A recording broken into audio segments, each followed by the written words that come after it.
Ah, magnificent. I assume, sir, that I'm speaking to a gentleman who appreciates rare beauty and performance, as you've seen in that gorgeous equine. And as one connoisseur to another, I'd like to show you the finest example of beauty and performance that I've ever encountered. 275 horsepower of sheer poetry in motion. By the 1950s, the automobile had been deemed by Americans as a necessity. Since the introduction of Ford's Model T in 1908, the automobile provided the average American with affordable individual transportation and occupied a central place in American culture and economy. The Great Depression and the wartime shortages that followed forced many Americans to give up the freedom of the family car. But in 1945, when scarcity began to fade, Americans lined up at dealerships to order the first new models in a generation. During the next decade, the American automobile industry matured, influenced policy, and became the critical link in the post-war consumer economy. In 1955, the U.S. produced 2/3 of the world's supply of automobiles. Trends toward consolidation left the mature American automobile industry in the hands of three big producers.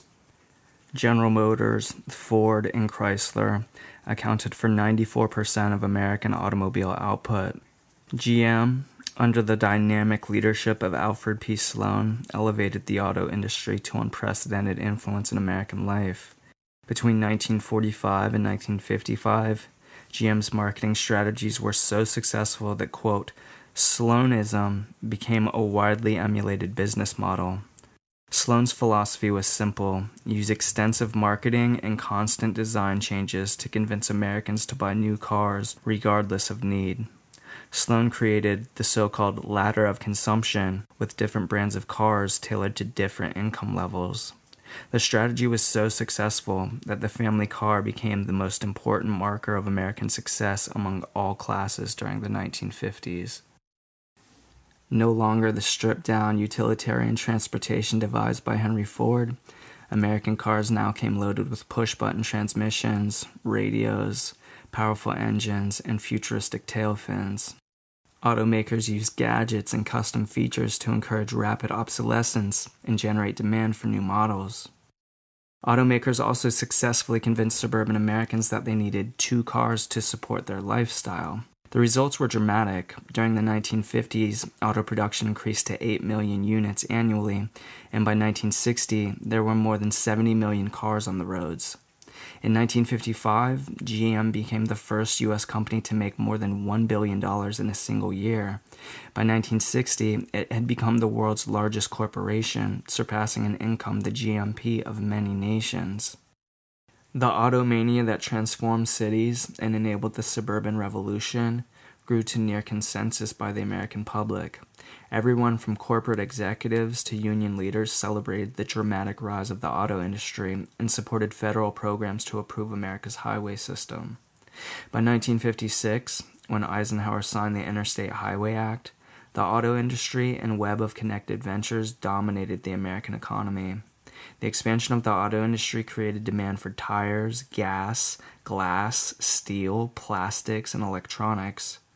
Auto travel and tourism spawned a national building boom as motels, fast food restaurants, drive-in movie theaters, and shopping malls sprang up to meet the desire of Americans to do everything in their cars. The Interstate Highway System was the most significant transportation project since the Transcontinental Railroad. The 1956 Act authorized construction of 40,000 miles of new highways at a cost of $50 billion. Auto industry taxes paid part of the bill, and the government picked up the rest of the tab. Still, by the middle of the decade, there were signs that the U.S.'s industry growth was not unlimited. The German Volkswagen Company shipped the first supply of Beetles to the U.S. in 1949. Slow to sell at first, and laughed at by U.S. automakers, these little, nimble, and thrifty cars gained popularity, foreshadowing industry changes to come.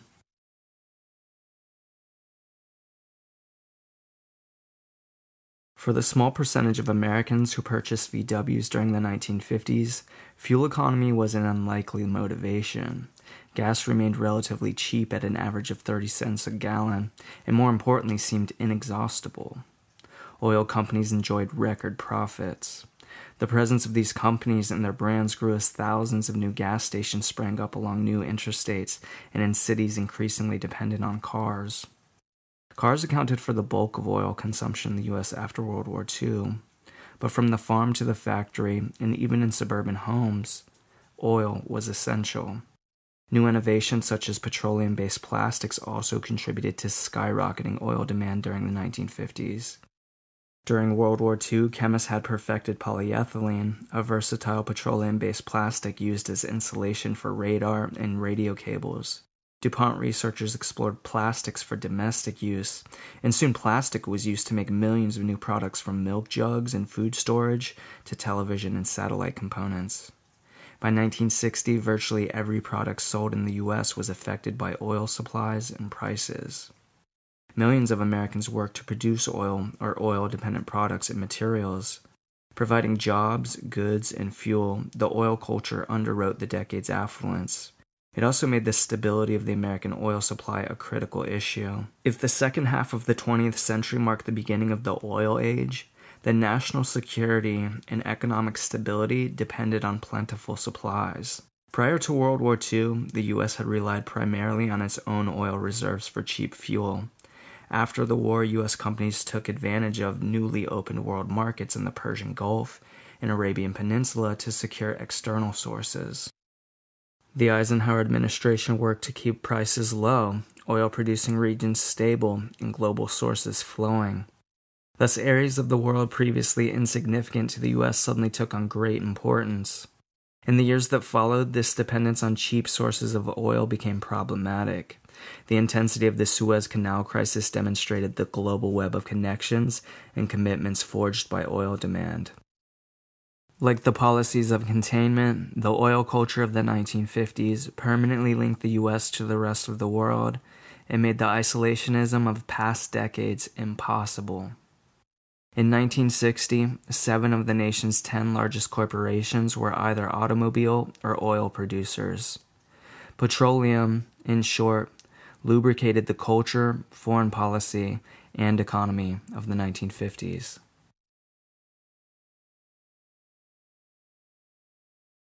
The meteoric rise of television in the 1950s as the preeminent source of information and entertainment was one of the most significant developments of the century. Television changed American culture, lifestyles, family dynamics, and economics, and broadcast American culture to most of the world. Invented in 1928 by Philo Farnsworth, TV remained an obscure technology through World War II. Wartime improvements in electronics and plastics made the rapid rise of television possible during the post-war period. Television became second only to the car as the most important appliance of affluence. By 1953, 2/3 of American households had TV sets. At the end of the decade, 94% owned sets. Almost overnight, television became the most popular entertainment medium. Americans of the 1950s embraced TV with open arms. By the end of the 1950s, the average American watched approximately 5 hours of television each day. By the 1960s, Americans spent nearly as much time on average watching TV as working. American corporations quickly adapted radio marketing models to the new media. In the early years of TV, sponsors actually produced shows as vehicles for advertising.